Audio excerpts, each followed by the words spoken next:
The birthday party that unveiled my wife's darkest secret. It was an ordinary Wednesday evening.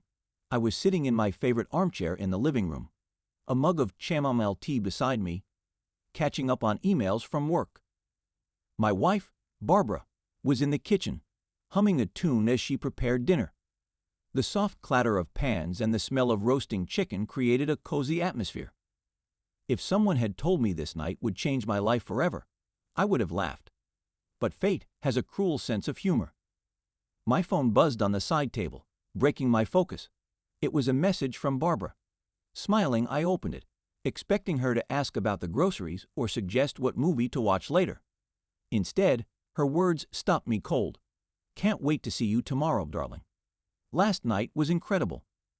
For a moment, I stared at the screen, convinced it was a mistake, an autocorrect gone awry, or a message meant for someone else. Then another text arrived. "Sorry, wrong person. Ignore that." My heart sank. The words felt like acid eating through my skin. The cozy kitchen sounds now mocked me, a cruel backdrop to the crumbling of my world. I didn't confront Barbara right away. I needed proof, something solid to confront her with. Without it, she could dismiss my accusations or twist the narrative. Over the next few days, I observed her closely, noticing things I had overlooked before. The sudden late nights at work, the frequent ladies' nights out, and the way she smiled at her phone when she thought I wasn't looking. It all painted a picture I desperately wanted to deny. Late one night, while Barbara was asleep, I unlocked her phone. I had seen her enter the passcode countless times. My hands trembled as I opened her messages. Sure enough, there was a thread with someone named Martin. Their texts were explicit, filled with inside jokes and references to places I'd never heard of. The final message laid out their plans to meet at a hotel downtown the next afternoon. My stomach churned. Every word was a dagger, but beneath the pain, a cold determination began to take shape. If Barbara wanted to betray me, she would regret it. The next day, I pretended everything was normal. I kissed Barbara goodbye as she left for work, her betrayal now as familiar to me as the lines on her face. Instead of heading to my office, I parked a few blocks from the hotel she and Martin had planned to meet. Around noon, Barbara arrived, dressed far more provocatively than usual. She walked into the hotel without hesitation, her confidence a slap in my face. I followed, keeping my distance, and watched as she entered a room on the 5th floor. Over the next few weeks, I meticulously documented her routine.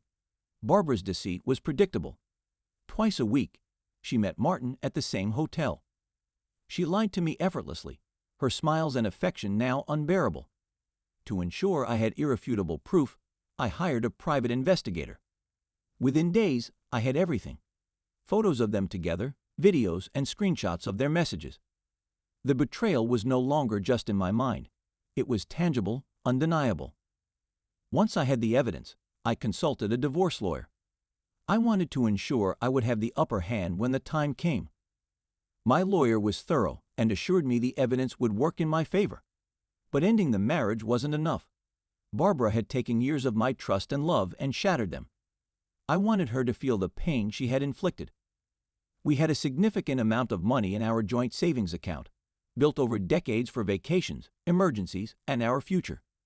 Quietly, I began transferring small amounts into an account in my name. I made sure the transactions were unnoticeable, just enough to safeguard my financial stability. Barbara's birthday was approaching, and she had been hinting about a grand celebration. I played along the devoted husband, planning a party with all our friends and family. Barbara was thrilled, oblivious to the storm brewing beneath the surface. The night of the party arrived. The venue was packed, the atmosphere lively.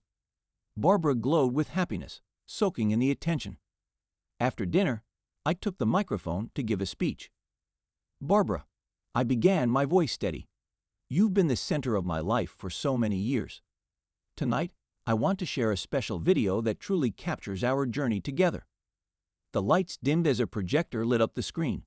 The video started with happy moments: our wedding day, family vacations, quiet moments at home. Barbara beamed, her hand resting on mine. Then the footage shifted. Photos of her entering the hotel with Martin appeared, followed by videos of them together and screenshots of their texts. Gasps filled the room.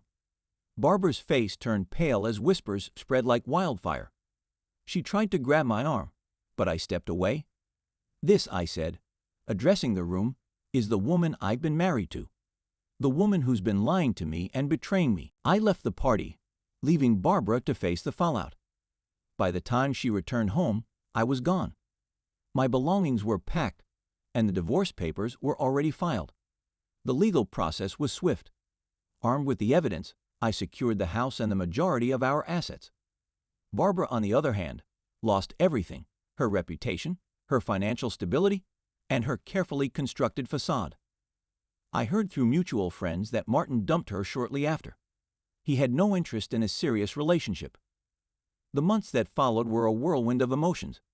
Therapy helped me process the betrayal and rebuild my sense of self-worth. Slowly, I found peace and even a sense of gratitude. Barbara's betrayal taught me resilience and the importance of valuing myself. Today, I've moved on. The scars remain, but they've made me stronger. Sometimes I wonder if Barbara regrets that fateful text, the one that exposed everything. But her regrets are no longer my concern. I'm free, and that's all that matters.